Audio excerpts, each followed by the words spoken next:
नमस्कार दोस्तों, स्वागत है आपका हमारे इस चैनल धूप धुनुची आरती में। दोस्तों, जैसे कि मैंने धूप मुद्रा के ऊपर, दीप मुद्रा के ऊपर, नैवेद्य मुद्रा और पंचप्राण मुद्रा के ऊपर आपको ऑलरेडी जो है मुद्रा के विषय आप लोगों को बता दिया, क्योंकि मैंने आप लोगों को कहा ही था। कई लोगों ने और कई मुद्राओं के बारे में कहा है, पर मैं साधारण तौर पर जो है सभी लोग जो कर पाए और आगम में जिन मुद्राओं को विशेष तौर पर कहा गया है आप नित्य पूजा और विशेष पूजा में कर सकते हैं, वही जो है मैं आपको बताता हूँ। नहीं तो क्या होता है कि सभी जो चीज़ नहीं कर पाते वो वैसे तो बताने का माध्यम मुझे नहीं लगता कि इस प्रकार से वीडियो होना चाहिए कभी भी, क्योंकि कई मुद्रा कई आदि जो है वो सीखना होता है जो केवल जो है साधारण सभी लोग कर सकते हैं। मैं वही जो है अपने वीडियोस में आप लोगों को बताया करता हूँ, ताकि आप सभी लोग जो है उस कार्य को कर पाए, चाहे वो क्रिया हो, चाहे वो मंत्र हो, चाहे वो पूजा पद्धति हो, आरती आदि हो। जितना सभी लोग कर पाएंगे मैं वही जो है उस हिसाब से ही आगम आदि के विशेषता को देखता हूँ और उसके बाद ही उसके ऊपर वीडियो बनाता हूँ। एक मुझे जो है रिक्वेस्ट आया है वो गुजरात से, एक्चुअली उन्होंने कहा है, हाँ, और सबसे ज़रूरी बात यह कि वो द्वारका में रहते हैं। तो द्वारका से उन्होंने मुझे कई बार जो है इसके बारे में रिक्वेस्ट किया था। हमारे जो धूप मुद्रा के ऊपर मैंने जो वीडियो बनाया था एक्चुअली उसके बाद ही उन्होंने कहा था कि गंध मुद्रा यानी कि चंदन आदि गंध अर्चन करने के जो अनुलेपन या फिर अनुवासन, तो वैसे अगर देखा जाए, क्योंकि उन्होंने इन दोनों चीज़ों के बारे में उल्लेख किया है, मैं इसके ऊपर अलग से वीडियो बनाऊंगा बाद में दोस्तों, तब आपको ये विषय जो है वो समझ में आ जाएगा। अनुलेपन जो होता है वो चंदन अनुलेपन होता है, जैसे माल्यानुलेपन भी कहा जाता है, मतलब माला में चंदन आदि लेपित होता है, वही जो है भगवान को चढ़ाया जाता है। तो चंदनानुलेपन, गंध अनुलेपन का मतलब होता है ये, और अनुवासन का मतलब होता है धूप आदि से जब हम धूपित कर रहे हैं तो वो एक्चुअली अनुवासन होता है। तो उन्होंने इसके बारे में मुझे कहा है कि क्या भगवान को अगर हम जो है गंध हम चढ़ा रहे तो उसके मुद्रा कोई है या नहीं। तो इसके बारे में एक्चुअली मैंने उन्हें लिखा था कि हाँ है। तो इसके बाद उन्होंने मुझे कई बार रिक्वेस्ट किया है, कम से कम जो है 8-10 बार उन्होंने मुझे जो है बार बार मेल किया है कि आपने दिखाया नहीं, आपने दिखाया नहीं। तो मुझे लगा इस वीडियो में उसके ऊपर ही बात करते हैं। ये वीडियो जो है मैं गंध मुद्रा के ऊपर बनाने जा रहा हूँ दोस्तों।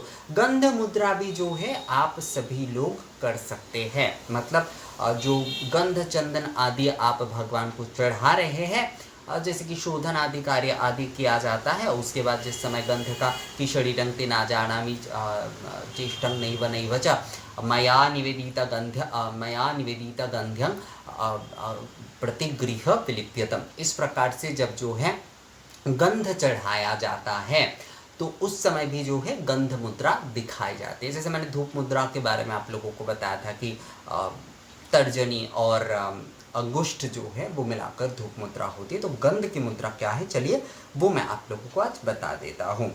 ज्येष्ठाग्रेण कनिष्ठाग्र स्पृशेद गंध्यस्य मुद्रिका, अर्थात जो हमारे अंगुष्ठ है और जो कनिष्ठा है वो एक साथ स्पर्श करने से जो है वो गंध मुद्रा बन जाती है।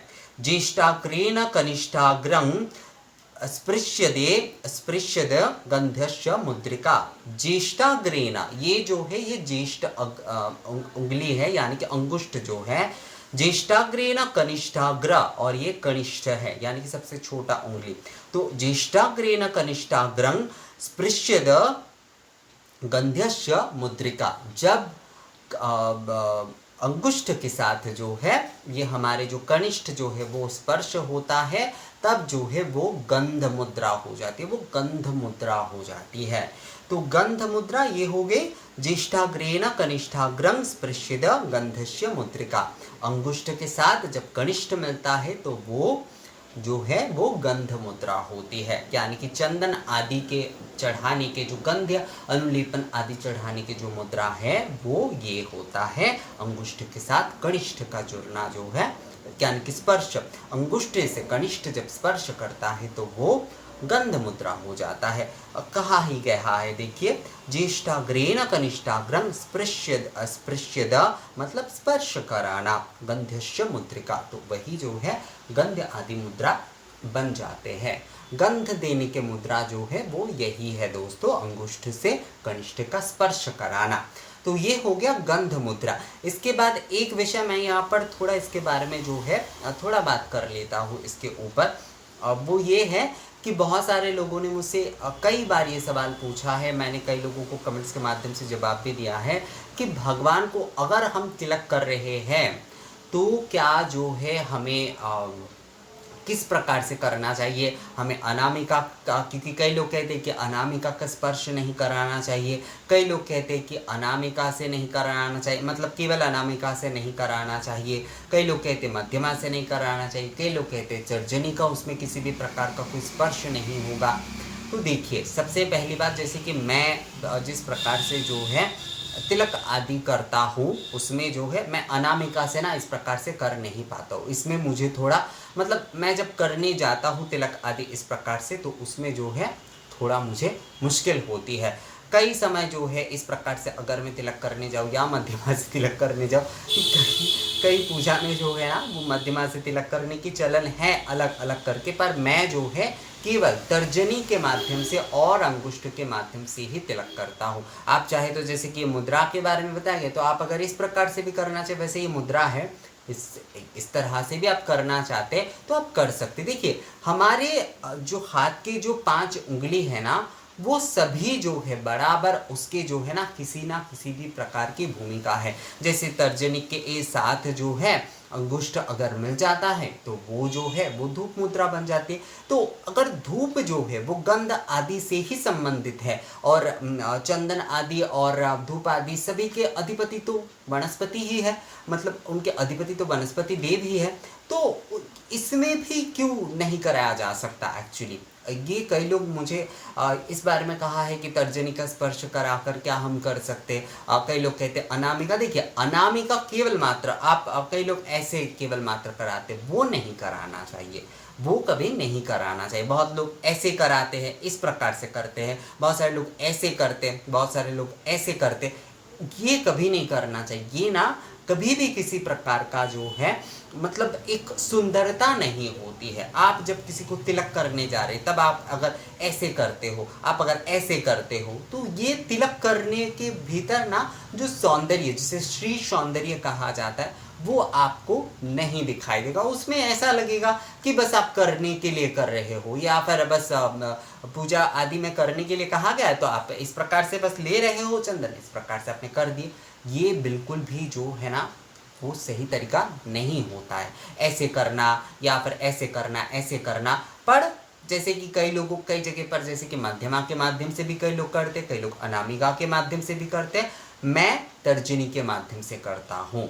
मैं जो है मैं यहाँ पर स्पष्ट करता हूँ ये विषय दोस्तों, इसके पीछे का कारण भी मैंने अभी स्पष्ट किया आप लोगों को, क्योंकि जो है गंध आदि जो है, गंध आदि जो है वो वनस्पति देव अधिपति है, और धूप भी क्योंकि गंध ही है, और धूप के अधिपति भी जो है, धूप चंदन आदि के अधिपति जो है वो वनस्पति देव ही है, और तर्जनी के साथ अंगुष्ठ जो है वो धूप मुद्रा ही हो रही।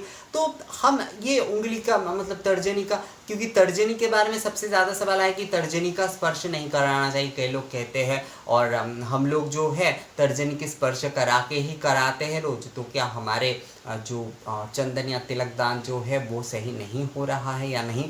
तो मैंने यहाँ पर चंदन के विषय में आपको ये कहा, मुझे इस प्रकार से जो है ना करने में आसानी होती है, मैं इसी प्रकार से ही करता हूँ हमेशा, मैं हमेशा इस प्रकार से जो है ना तिलक आदि करता हूँ।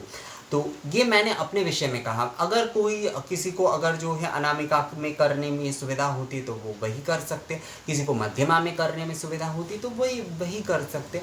ये सारे विषय मुझे लगता है बहुत बड़ी कोई विषय नहीं है। हम जो है ना मतलब ऐसे नहीं करना चाहिए, कभी भी ऐसे नहीं करना चाहिए, ऐसे नहीं करना चाहिए, एक उंगली से नहीं करना चाहिए। आप अगर दोनों उंगली का उपयोग करके जो है चंदन आदि लगा रहे हैं भगवान को, तो मुझे नहीं लगता कि उसमें आप तर्जनी कर रहे हैं, मध्यमा कर रहे हैं, अनामिका कर रहे हैं, कनिष्ठ कर रहे हैं, इसमें किसी भी प्रकार का किसी भी समस्या है। ये जो है ना हम लोग कई सारी चीज़ें एक्चुअली हम लोग सुन के ही जो है ना उसका नियम बना लिए हैं, और उसका अगर शास्त्र आदि में हम खोजने जाएंगे तो उसका शायद पूरी तरीके से कोई सटीक प्रमाण भी नहीं मिलेगा। मैं यहाँ पर फिर से आप लोगों को कहता हूँ, मैं अपने विषय में ये कह रहा हूँ, मैं व्यक्तिगत तौर पे ये कह रहा हूँ। जिन लोगों के वहाँ पर भी कई लोगों के मैं सुनता हूँ ये विषय, और ये सवाल मुझे भी क्योंकि आया है कि तर्जनी का इस्तेमाल करे या ना करे।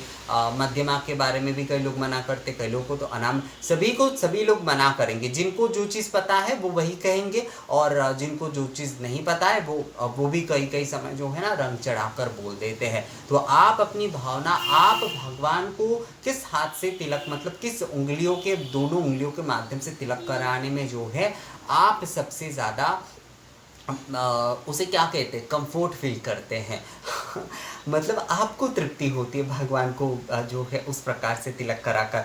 मुझे इस प्रकार से होती है, मैं तर्जनी और अंगुष्ठ के माध्यम से कराता हूँ। उसका कारण मैंने ऑलरेडी आपको बताया, और कई लोगों ने मुझे भी ये कई बार कहा है कि ये करना चाहिए, वो करना चाहिए, ये वो। मतलब जब मैं आगम आदि के बारे में उतना कुछ जानता भी नहीं था, मैं तब से ही ये करता था, और कई लोग मुझे कहते थे, पर मैं उन्हें बहुत सहज ये जवाब देता था कि मुझे तृप्ति मिलता है ये करने से। जो चीज़ मुझे तृप्ति मिल रहा है भगवान को इस हाथ से तिलक लगाकर, क्योंकि ऐसे मैं लगाने जाता हूँ ना, कई समय जो है वो टेढ़ा मेढ़ा हो जाता है, तो उससे जो है ना भगवान भी थोड़ा परेशान हो जाते। मैं तर्जनी के माध्यम से, मेरा जिस उंगलियों से करने में मुझे आसानी होती है, मुझे सुविधा होती है, तो भगवान भी शायद यही चाहते हैं कि इसी प्रकार से जो है मैं उनके तिलक आदि करूं। तो इसी के लिए, क्योंकि देखिए मन जो है, आपका मन जो संकेत करता है ना, वही सबसे बड़ा, भगवान आपको उसी के माध्यम से ही तो संकेत करते हैं हर चीज़ का।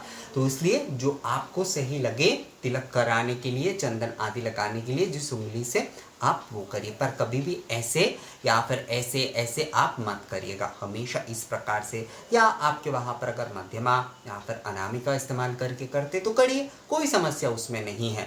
और लोगों की बातों में इतना ज़्यादा जो है इस विषय को लेकर आपको भ्रमित होने की ज़रूरत नहीं है। जिससे आपको तिलक करने में तृप्ति मिलती है आप वो करिए दोस्तों। देखिए दोस्तों, सबसे ऊपर बड़ी बात यह है, मैं आपको जैसे कि यहाँ पर मुद्राओं के बारे में बताता हूँ, मैं पद्धतियों के बारे में बताता हूँ, कई सारी चीज़ों के बारे में मैं आपको बताता हूँ, पर मूल विषय क्या है? मूल विषय यही है कि आपके मन की तृप्ति। आपने अगर पूजा आदि के बाद मन के भीतर, मतलब अपने भीतर जो है भगवान को महसूस ही नहीं किए, तो उस पूजा का, चाहे आप कितनी भी मुद्रा करें, कितने भी आप मंत्र आदि पढ़े, कितनी भी सामग्री से आप पूजा करें, वो पूजा किसी भी प्रकार से कोई सफल नहीं होता। ये मेरा मानना है, क्योंकि आपने भगवान को महसूस ही नहीं किए। भगवान को अगर आपने महसूस ही नहीं किए उस पूजा के माध्यम से, तो वो पूजा सफल कैसे हो सकता है? आपको जब संपूर्ण तृप्ति मिल जाती है मन में, चाहे आप बहुत संक्षिप्त में ही पूजा क्यों ना करें, तो जानिएगा आपकी पूजा जो है वो पूर्ण हुई है। उसमें सामग्री, मुद्रा आदि ये सारी चीज़ें, विषय जो है ये बहुत बाद में आता है दोस्तों। हाँ, अब विधि, ऐसा नहीं है कि हम विधियों को ना माने, हम जितना विधि हमसे सटीकता से हो पाता है, हम ज़रूर कोशिश करेंगे कि उन विधियों को हम करें। तो यही था, लोगों को ये विषय क्लियर हो गया है, और गंध मुद्रा के बारे में भी आप लोगों को समझ में आ गया है कि गंध मुद्रा जो है वो ज्येष्ठाग्रेण कनिष्ठाग्रम स्पृश्यते गंधस्य मुद्रिका, अर्थात जो है इस प्रकार से जो है वो गंध मुद्रा होती है। जब कनिष्ठ के साथ अंगुष्ठ जो है स्पर्श करता है तब वो गंध मुद्रा बन जाती है। गंध में निवेदन, जैसे कि आप शोधनादि कर लीजिए, पुष्प से पूजन कर लीजिए, उसके बाद जो है अधिपति देव को संप्रदान कर दीजिए, उसके बाद जिस देवी देवता को पूजन कर रहे हैं उन्हें आप संप्रदान करिए, उसके बाद जो है आप गंध जो मंत्र है वो पढ़ते हुए, उसके बाद आप जो है मुद्रा आदि प्रदर्शन करते हुए निवेदन कर दीजिए उसे दोस्तों। तो यही होता है गंध निवेदन और मुद्रा आदि के साथ और मंत्र आदि के साथ जो है विधि। तो ये वीडियो आप लोगों को कैसा लगा मुझे कमेंट्स करके ज़रूर बताइएगा। अगर ये वीडियो अच्छा लगा है तो इसे लाइक और शेयर भी ज़रूर कर दीजिएगा। मिलेंगे आपसे अगली वीडियो में नए जानकारी के साथ, तब तक के लिए नमस्कार।